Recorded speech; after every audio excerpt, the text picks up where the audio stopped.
And then films you admire, you mentioned that it was 7, so tell us about that. Yeah. So, again, I think everybody is probably a David Fincher fan. Yep. It's just one of those things that even with Alien 3, even though he disowns that movie,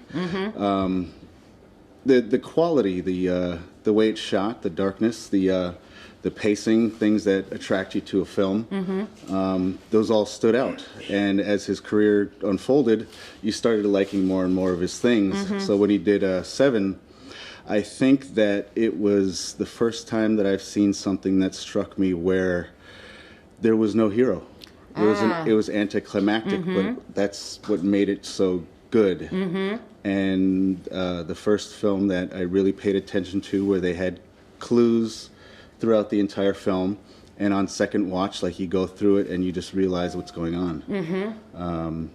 And I think it's brilliant. The pacing, character building, subtle things that you would have missed unless you've, watched YouTube videos and heard all the things that went on behind it. Absolutely. And pointing those things out, and it's like, man, how did I miss that? But that's really good, and that's why it stood out on the inside, but you have no idea what that is. Right. You know what I mean? that thing that you're like, oh, there's something there that's really attractive, and then when you do more research. In my Film 101 class, I use it as an example for blocking as well, because they show the progression of Brad Pitt in relation to Morgan Freeman, how they start apart, and then they gradually work together in framing. So it's an interesting, sort of study as well. Yeah, and especially the very noir, classic noir aspect of it is very attractive as well. Yeah, definitely. Yeah. All right, so what projects will you be sharing today? We'll go through a list, which is a wonderful sort of, body of work that you've created for yourself. We'll be talking about Shells of Wisdom, which is the Henson,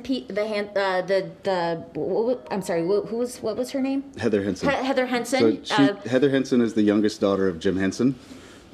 She has her studio, I think it was their apartment growing up. Oh. And it's called the Carriage House. And the reason why it's called the Carriage House is because it used to be an old horse stable. Oh, interesting. And they've created a studio and rehearsal space, and their living quarters were upstairs when she grew up. Oh, that's the life. I would love that kind of life. And then the next one? So this one, this, okay. Yep. Wayna Bojo and Ginew. This was my first short film that I did for, not for Heather, but Heather had paid for me to go to the O'Neill Puppetry Conference to get used to being around puppetry, filming puppetry. So I created a short film based off of my father's book. And my father is the author of the Mashomas book, and that means grandfather in the Ojibwe language. Voice of the Ojibwe, and it's a very concise, compact book containing all of Ojibwe oral history from the beginning until after colonization.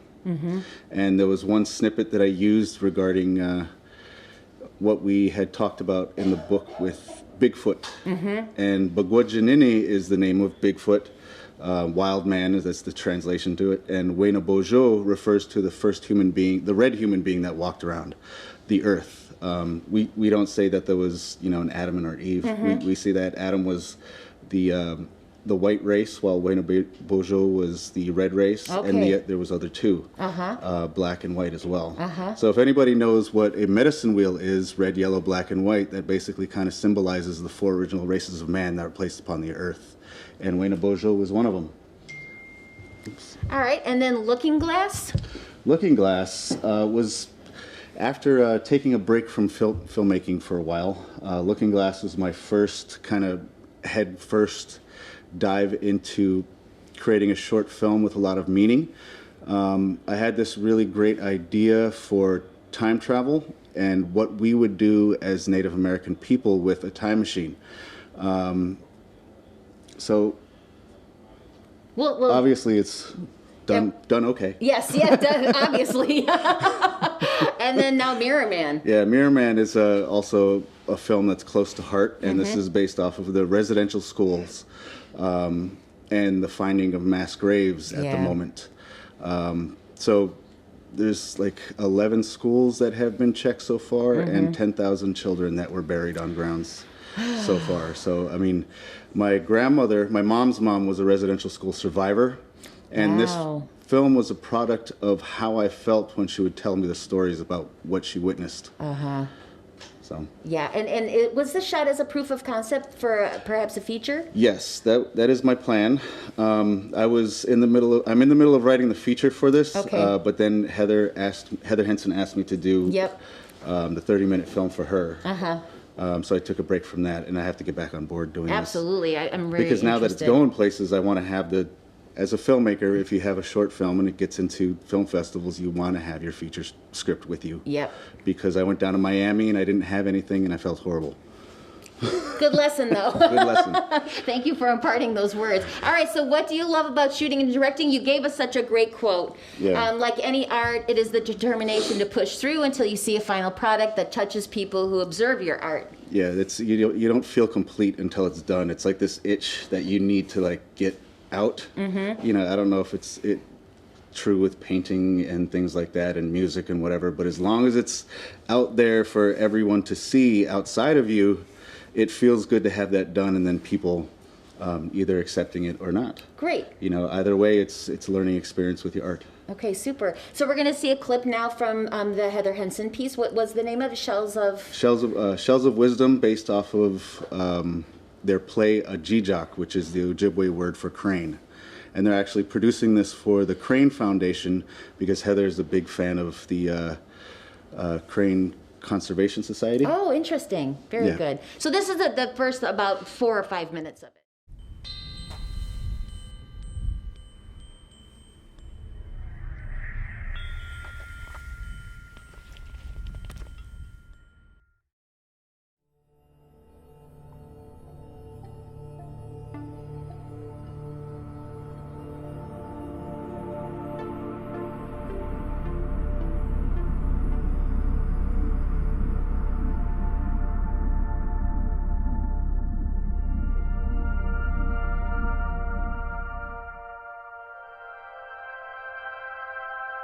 Something is not right with my grandchildren. I need to see what's going on down there.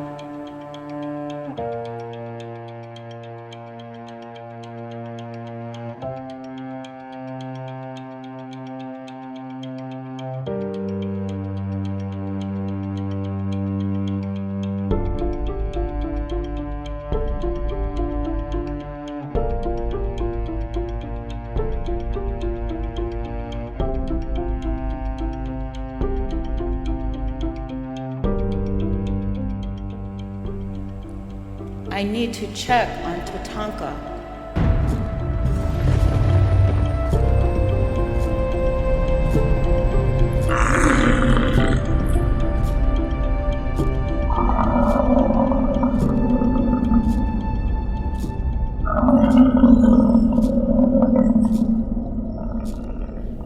This is Tatanka. Tatanka is the guardian of the flow of life. All life flows through Tatanka's legs like a river. It is said that when we continue to follow the original instructions of the Creator, Tatanka is given strength to stand and guard the river of life. With each dance and with each song, the river of life flows stronger. If we no longer live the way the Creator instructed, to take care of the earth and treat all life as sacred, Tatanka is no longer able to nourish himself and eventually becomes too weak to stand. With no songs to give him strength, Tatanka will fall upon the river, blocking the flow of life. If we do not continue to spread the wisdom of creation, Aki, the earth, will fall out of balance. life will become too difficult to survive.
Tell us a little bit about the process and the story and all of that good stuff.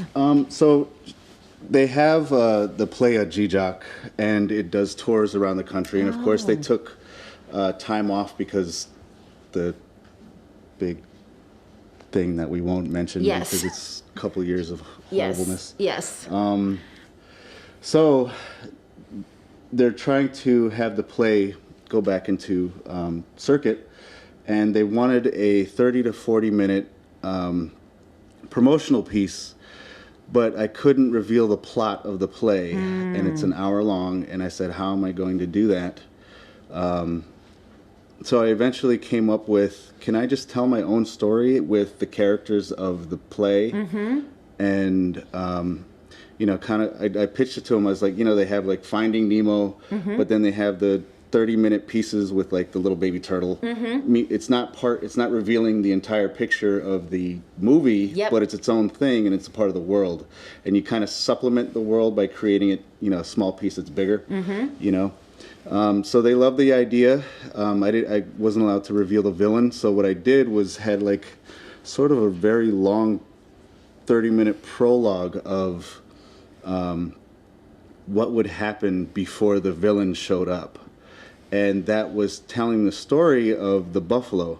And this is an oral tradition that we have, that we say that the buffalo basically holds up the universe, and all life flows between its legs from the east to the west.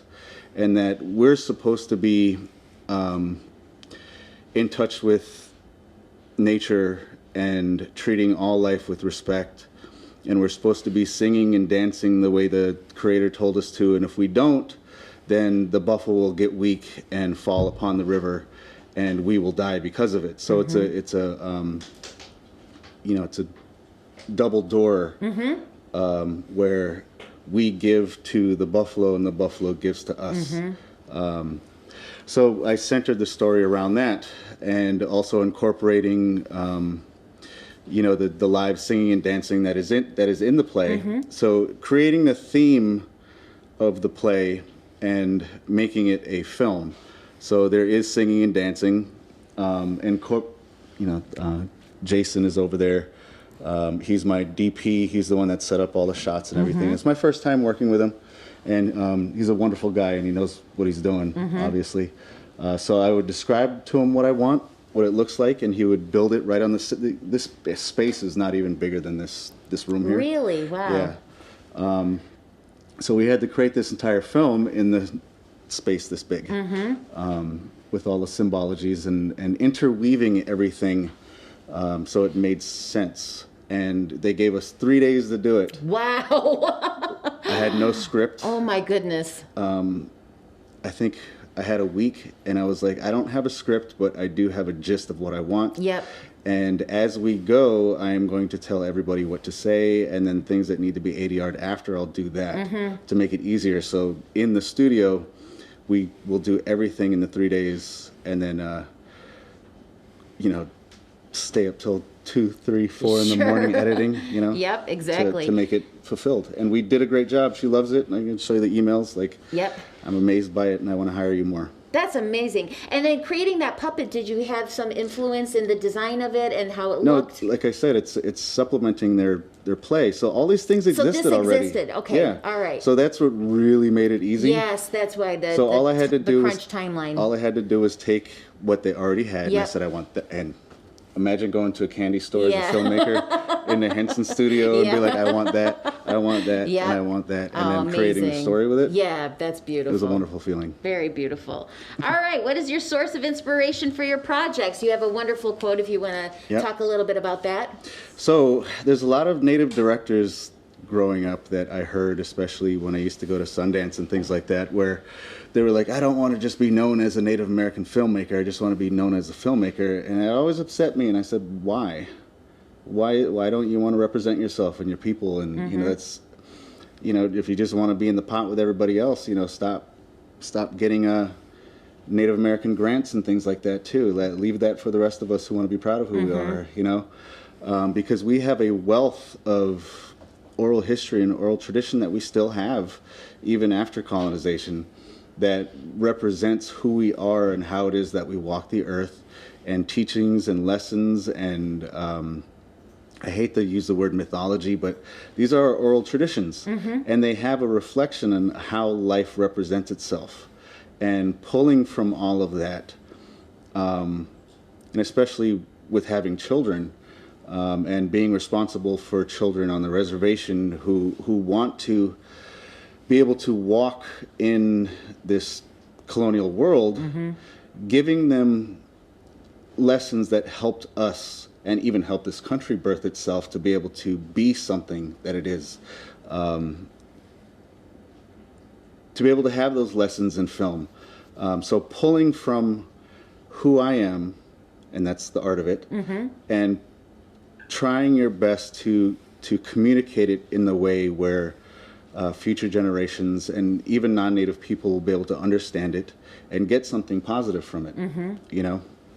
And that segues into Wayna Bojo. So if you want to set that up for us, we're going to see a little clip from this as well. Okay, so as the O'Neill Puppetry Conference, it was virtual, of course, because of the pandemic, but that gave me a great opportunity to be able to not be at the O'Neill conference physically, so I can be at home and outsource all of my resources that I had, you know, costume makers and things like that, and be able to create a film and upload it virtually for them. And we were tasked for 4 minutes, a 4-minute piece, and there was like 100 people that were in the conference. Maybe not 100, maybe 50, but it seemed like 100. Like when you looked at the entire Zoom, it just like you had to scroll it.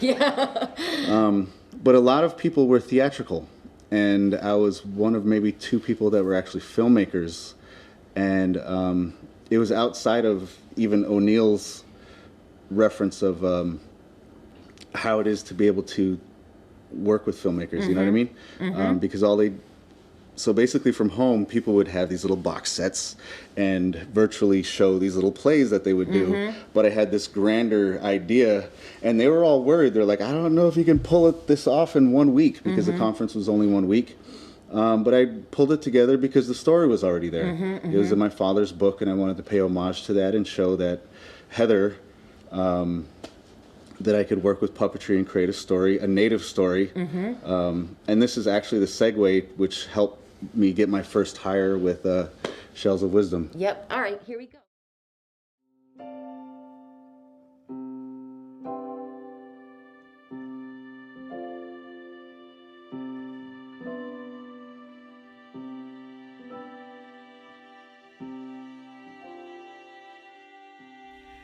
Wayna Bojo walked on and came still to another range of mountains, not quite as tall as the ones he left behind. He journeyed without resting until he came to the forest of Windigo Mitig, giant trees. They were so tall that he could not even see the tops. Underneath the giant trees, Wayna Bojo made camp. He built a fire and rested. Why do you want to do such a thing as this journey you have set out on?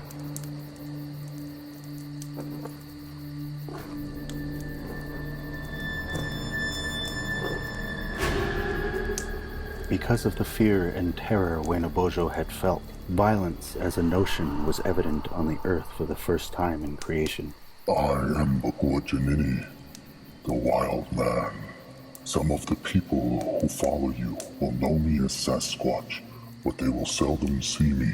It will be forbidden for them to look into my eyes. You will not believe I exist. I am your oldest brother. I have watched your journey, and I have known your thoughts. I will tell you of some, but not all of the things you have wondered about.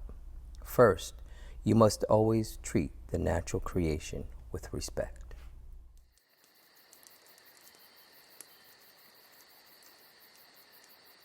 When you must come through my territory, honor those places with tobacco and good thoughts. Be not in fear. In that way you shall not become lost or confused, and no harm will befall you. It is time for you to continue your journey. I will be with you, little brother, wherever your steps may take you. There is one last thing I wish to leave you, and then we shall never talk again. You have a twin brother, whom you have wondered about, and whom you would seek. This I tell you. He is your other side in all things and in all ways. He is with you. Do not seek him. Do not wish to know him, but understand him. You will walk the path of peace. He would not. You are kind. He is not. You are humble. He is not. You are generous. He is not. You shall respect others. He will not. You will seek the goodness in others. He will not. You are the light. He is the darkness. Know that he is with you. Understand him, but do not seek him. So basically, Bigfoot is telling you, don't act out. Don't act like that. And I know you didn't mean it, because you're good. Okay, do you understand? All right, son. Go play. As you can see, the young child in there, that's my little cousin, and he's been in all of my films so far. And even Heather had allowed me, I don't know if you watched the entire Heather film. Yeah. But they're at the end as well. Yep. And I asked them about that. I said, can I use them and credit them as Ben and, Ben Jr. and Ben Sr. Looking Glass? And they're like, I guess. I said it'd be kind of expanding, the Ginew universe. Yes, exactly. You know what I mean? So, but yeah, that was a very, just in regards to this film, because of the picture in the book was the three trees and the Sasquatch and Wenebojo is this big. That's the one image that I made sure that I wanted to capture precisely. So I made 10 and 12 foot trees and made the costume, and then that was, this film was my first attempt at green screening. Oh, okay. So scaling my cousin down. Yep. And then also there was a property that had miniature redwoods. So I filmed those and tried to place him this big against them. Yep. It's tricky and it's a learning experience, and it was pretty good for my first time, I guess. Yeah, very good. But excellent. yeah. All right. So what is the biggest surprise about the filmmaking process? I know that we're going to show a little clip from Looking Glass, but you also mentioned the location was a little bit tricky amongst other things. Yeah. The biggest surprise. Yeah. Did I say anything? I don't remember what the notes were. But everything's a surprise every day, everything's a surprise in filmmaking. I think the biggest surprise that you'll find out as a filmmaker is that it never turns out the way the script is. Absolutely. And you don't realize that? Yes, absolutely. You have it in your head, and then when it comes to actually doing the real thing, it's a whole other ball. And the whole story changes sometimes. It does. It does. Do you find that it changes in the editing room for you? Oh, yeah. Yeah.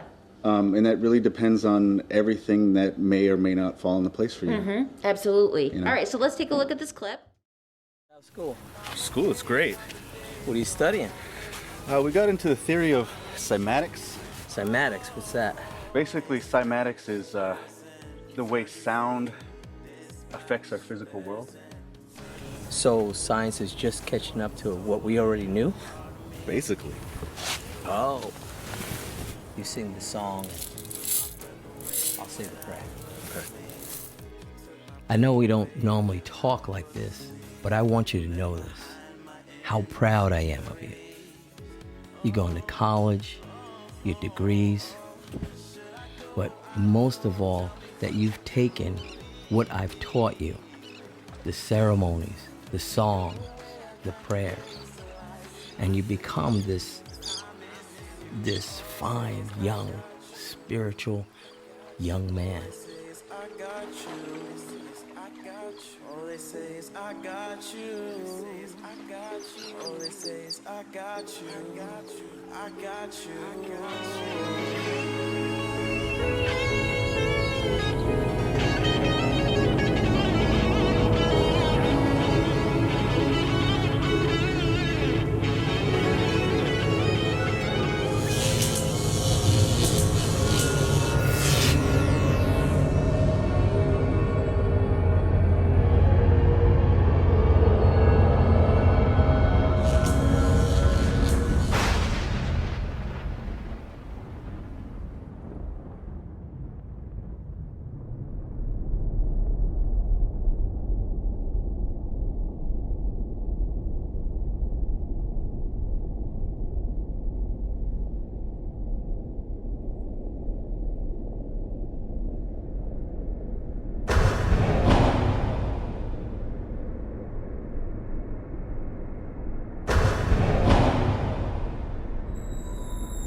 Did it.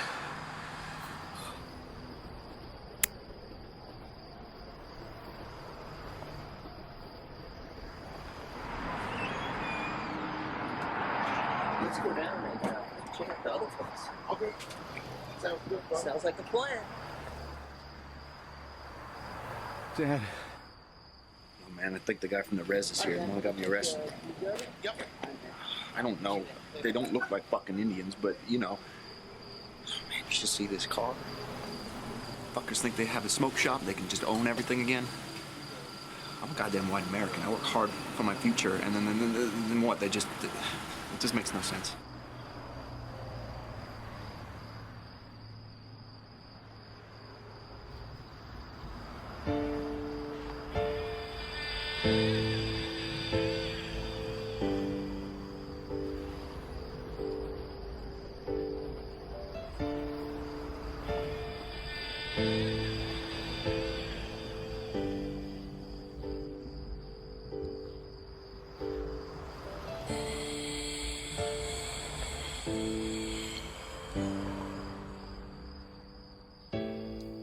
If looks could kill, It's gonna be all right. I'm gonna help you.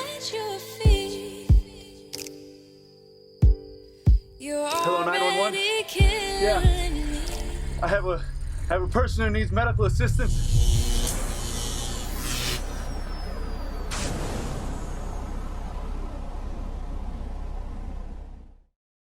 You had mentioned this particularly as an example of location and how you had a supplement. Yeah, you can see the photo here.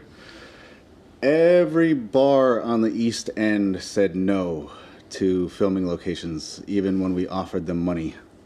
And I don't know what that is and why that is, But this happened to be a coffee shop on Shinnecock, and we rented the Blue Moon sign, and the bigger part on the right is the coffee shop, and what they're actually coming out of is the tattoo parlor. So dressing, when you have to do what you have to do, you find ways around being able to show what it is that you want. And it just so happened to look like a lot of the bars on the East End, where they're just kind of colonial houses, So it worked. It worked for what we needed. And Dave is our saving grace, because we had to schedule this filming day at least 3 times because our actors didn't show up. I don't know if it's because they didn't want to portray his character. And there was supposed to be 2. So basically 2 for 6 people didn't show up. And Dave was the only one that did, and even added some of his lines and called himself the white American. So he went all in. And he was like, "Do you even want me to say the N-word?" I said, no, you wouldn't. Yeah. you wouldn't do that in front of people. So you'd have to, kind of be subtle about it, and you're being sneaky as a person, because what I'm trying to depict here is not just about race, but about class. About the effects of colonialism, and not only the effects of colonialism on Native American people or people of color, but even on their own people. And what that in my talks that I do, I like to tell people that we have to remember that we're all in the same boat, and it's all an illusion. Our differences and what sets us apart from each other. We're all part of a same system that chews us up and spits us out if we're at a disadvantage, and that jealousy gets us nowhere. But for the bigger context, this is a time travel film, and if you didn't realize that, it's kind of modeled after H.G. Wells' Time Machine. But what I wanted to do was use our oral story about the 7 Fires prophecy. And the 7 Fires prophecy is a prophecy that we have that said that about 1,000 years ago, a prophet came to our people when we lived as Ojibwe on the East Coast, before we migrated or exodused all the way to the Great Lakes. So my people are Ojibwe. We're from the Great Lakes now, but we originally came from here. And the prophet said that the light-skinned race is coming, and they're going to come either with a hand of brotherhood or a hand of death. And for those of you who want to pick up your spiritual way of life to save it, pick it up and move westward to the land that food grows on water, and that talks about wild rice, right? So we took us 26 generations to take that walk all the way out there. But everything that the prophet said that was going to happen, happened. So it is a story about time travel. It's about using our native spirituality to depict time travel, how we view spirituality. And then in the end, about acceptance, about the Creator's plan, the Creator's will, and that regardless of all the terrible things that happen to us in life, either on a personal level or the grand scheme of things, it's all in the greater plan of things. And how we question that as human beings is really the thing that brings us to enlightenment and being able to move forward. So that's really what this film is about, and a lot of people do get that. And then when you explain it like that, it really touches people in a way that they didn't realize on first viewing. It was very popular, and it did move so many of our audience as well. So. And it's still going strong. We just got into New York Science Fiction Film Festival just now. Congratulations. In our diversity and science fiction category. Excellent. That's wonderful. All right. So what is your first day of the shoot like? It's really scary. Because you have this vision, and like I said, nothing goes as planned. A few things do, and it's just like a block of clay or a blank canvas, and you have no idea what you're going to get until the first motions are put into place, and that will help you determine the direction the entire film is going to go from there. So until we get our first shot, I'm usually a bit nervous on, is this going to translate well, or is this going to work? But then after that, it's cake. It's rolling along, yes. And I just love these two shots, it's not cake, but, you know. particularly of you directing on set, and you know what you have set up here, and that's for Wayne Bojo. Yeah, thank you. Yeah, thank you. I tried. You said that great. So yeah. Okay, so that's actually me in the Bigfoot costume on the right, and that's me also directing my little cousin, and of course, that's me with going to be green screening my little cousin later. So we're getting all the shots, and of course we had to plan this so that when we filmed the stuff on the right and then we filmed the stuff on the left, it would match up when we edit it together. You know, so I'm going through and he couldn't stop laughing. I don't know why. Every time I was like, you know, so Bigfoot's coming, and you grab the stick like that, and you would just start laughing, and we use the best ones, but and that is one of the difficulties, as well as using children, and then also your relatives, because they feel like they can get away with a lot. Exactly, and then we have this shot as well, which I really loved. So this is setting up everything before the lights went out. Those are the redwood trees in the back. The fire, and there was a really cool light underneath that flickered and everything, you know. The muslin to create the ground effect, because if you've ever seen the redwood forest, there's pine needles everywhere, and the ground is kind of brown from that. Yeah, very, very cool. All right, so what's the toughest thing about getting a project done? I love the bullet points that you gave me here. All of it? Yes. So funding. So as you can see, Looking Glass had a budget of about $1,000, and that was just building sets, building the time machine, renting out the community center on the Shinnecock Reservation. That was another thing. I did not want to be in my own film. I just wanted to direct and be behind the camera. But again, as far as being able to find anybody, and especially with the chaotic schedule that we had, because a lot of it was done at sunset in like 5 minutes at a time, in between work schedules. So it was just the best option for me to go in there. And I'm just lucky that my little cousin looks like a younger version of me, so it kind of worked out. And his parents actually played his parents, so it was very good to have them follow direction. Funding, editing is the worst. I love editing to death, but it also is like... It'll break you. Yeah. like right now, I just got a message from Heather saying one of the shots of the cranes that you had is not a crane, it's a pelican. So I have to start editing when I get home again. Oh, no. And drop those shots into place. But it's just, even Looking Glass. Yeah. That has had 3 years and 3 different versions based off of what people get out of it. You know, the flow of things, the motivation to writing. I don't like writing at all. It is so meticulous and sitting there, because all of the images, all of the things that you're feeling go through really quickly, and to sit there and create minute by minute those feelings on page is very time consuming.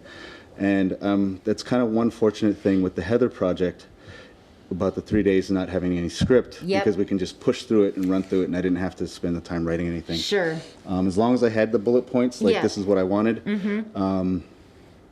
And that's the other thing about pulling from your own culture, is because a lot of us know it by heart already. Sure. So it's like, Mom, can you just tell the teaching about this? And then she's, okay. And then she'll talk about what it is that we talk about. Actors showing up, like I said, wearing all the hats. If you have no money, you'll pretty much have to learn how to do everything. And if you don't learn how to do everything, people will tell you how awful that part of the film is. But fortunately with Mirror Man, we just got into Austin After Dark as well with that, and that's a big horror film fest. But they were kind enough to send an email, which film festivals do not have to do, and say that this point in time, this point in time were really hard to hear. You scored really low, but here's a different film festival of ours to be able to submit to. And I took that as a hint, like get back in there and set those levels correctly. Yep. And they selected it, and now it's a finalist for Best Horror Short. That's amazing. They don't do that. Yeah. So they must have really liked it to be able to drop a hint like that. Yep. I love what you said about Jaws as well, if you wouldn't mind just talking a little bit about that before we move on. So everybody who likes movies or follows anything about film history, Jaws was one of the biggest, like, hardest films of Steven Spielberg's career because the shark never worked. And it forced him to create artful ways to be able to trick the audience in feeling that the Jaws was there and people were in danger without actually showing the shark. So subtle things like just the buoys going across the water. The famous opening sequence of the girl getting snatched and dragged underwater, that was because the shark didn't work. Just having her go back and forth and being sucked down with her screaming was, it affected people more than seeing a shark grab a lady and drag her down, you know what I mean? Because it plays with your psyche. And then after this movie, I think, and it was very Hitchcockian as well. Yes, yes. The less you show, the more it messes with people's heads. So with that, if there's always trouble on set, it is very advantageous because it causes you to think of different and new ways to be able to tell the story without having exactly everything that you want. And if you can do that, people can be more impressed. Yes. With, like, how did you make me feel like that without actually showing me what you were not showing me. Exactly. Yeah, no, that's very true. We're big proponents of show don't tell on this program as well. Yes, Ryan, do you have something to say? I was just going to say, except for when you actually see the shark, he does look fake. Yeah. But, it was old times. It was old times, that's for sure. Yeah. All right, so we're going to just breeze through this next question of what your favorite film is today, because I really want to show a little bit of Mirror Man. I have so a lot we have of, Ex Machina, and we've got The Fly, which you're studying, you said. Yeah. So, for tone, there's a lot of the big directors, even Spielberg, he'll send movies to his actors saying, watch this film, watch this film, watch this film, because this is what our film is going to be like, as far as tone, as far as pacing, and it's really, it's good to know that these resources are out there, because it helps you find ways to interweave the story. Yes. So, of course, The Fly is a big fall of the mythic hero, and the way that they just build the entire thing, where it's a horror movie, but it's not like a slasher movie, and it's gory, but there's substance to it. There's a gradual arc that the anti-hero has, and then he falls at the end. You know what I mean? And it's done very dramatic and very theatrically. You know, as if it were like a stage play, you know, something Shakespearean. Ex Machina, same way. I like the discussion in that movie. I like the subtle, because there's a lot of it's just two people on screen. Yes. And it's very difficult to do that. And I like watching films like this, because people love feature films with minimal set pieces and minimal characters, because that's less money that they have to spend, and it's also makes juicier stories if you can create this wealth of knowledge within two characters interacting with each other. Definitely. With a high concept. Yes. And then I'm not going to show the whole clip, but you mentioned Akira as a film that you're loving. I think that is my all-time favorite. Yeah. Now that I looked at your example when you sent it to me. Yeah. For those of you who have not seen Akira, it's an anime, and I've shown some of my younger cousins who are now 30, but this was like when they were in the early 20s, they had no idea it existed. But to show them the film and say, you have to realize this was in the early 80s. Yep. And it blew their minds because it made a lot of predictions. You know, CDs was one of them before it ever came out, before it got popular. and a lot of films are based off of the core tone and feel of this film. Chronicle bit this movie real hard, if I recall. Especially the ending sequence where he came out of the hospital and he was all bandaged up and everything. The imagery's the same. Definitely check it out if you get a chance. We just are running a little bit short on time, so we're going to move on for our last question of what's next, and that's Mirror Man for you. Yep. Yeah, so that's been doing a great festival run, and then I'd like to show a clip from it as well, okay? Hello? Is anybody there? This is the police? Yes, my grandmother was a residential school survivor, and this film was basically, again, the feeling that I got when my grandmother would tell the stories was like walking through the Calverton haunted house, where you would go room by room and experience different things that was being said, and it was quite literally like she was taking you by the hand and walking you through and showing you everything. Example by example. So I wanted to create the film literally in that sense, where walking down the corridor and being shown everything, and then eventually to the mass unmarked grave, where in this story, like other schools, there's about 500 kids that were buried that nobody knew what happened to them. And all the kids were siblings, and their mother stressed that they had to do the film. Well, not the baby, she didn't understand. Yeah. But the daughter and the son was also an educational experience for them to be able to know the history of what happened to kids their age. And so I mean, I think that it's doing well because not a lot of people have seen Native American horror. Yep. And something with substance. Yes. You know, with a real message to send. You know Absolutely. what I mean? And it is like in Miami. We were just down in Miami, and it was an opportunity to tell a non-native audience about the history and the story, and that's what basically I'm using the film for. Well, that's amazing. And that's what the power of filmmaking is. And thank you all for attending. If we could give a round of applause for Ginew.